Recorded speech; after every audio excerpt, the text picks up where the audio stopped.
Now, another key hint or tip if you want to have high integrity is to embrace accountability. You know, accountability for some people is kind of a negative word, and I used to think of accountability as sort of something that was done to me, and it's something you tolerate. But the older I've gotten and the more experience I've gotten, the more I realize accountability is something that's done for me. You know, you go back to the Weight Watcher example where I talked about what happens when I don't go in to get weighed.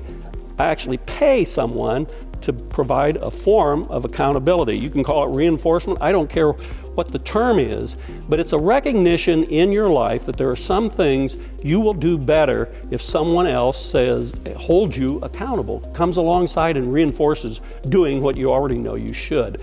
And our coaches in the 6 disciplines business, one of the things we hear most frequently from leaders is after a planning session or a decision to change something, they will say to our coaches, please do not let me not do this. They know that their tendency will be to drift away and forget it.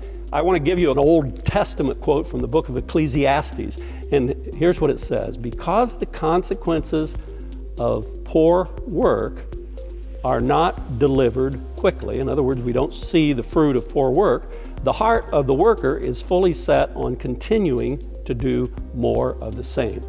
In other words, when there's a delay between the consequences of what we do and what happens, the tendency is to be sloppy. We're all that way. Now, Gandhi says this way more pointedly. He says it's wrong and immoral to seek to escape the consequences of one's actions. So another hint and tip to be better at having high integrity and being trustworthy is to define the outcomes of what you're committing to clearly. There are a lot of cases where I have committed something to someone and didn't take the trouble to really understand what they thought I was committing to. I delivered what I thought they wanted, but it wasn't what they wanted. And in their mind, they didn't get what they wanted. And it felt like low integrity to them, all because we didn't take the time to think about the impact of an error. And I think some of you are way too young to remember this, but the Challenger accident, which we lost astronauts in the mid-'80s, there was an individual in that decision stream who understood what was going to happen when the Challenger rocket blew up, because there was an O-ring in it that was not functioning properly below a certain temperature. And I read a story recently about an engineer who tried hard to get people to understand the consequences of the decision they were making to launch this thing ahead of schedule. And he failed doing it, and he lived with it the rest of his life. And this is an integrity thing. He understood how that thing will function and wouldn't function and knew what the consequences are. And he went home and told his wife, this thing is going to blow up. And that's exactly what happened. 7 astronauts lost their lives, all because of a lack of understanding of what the outcomes are of a particular decision.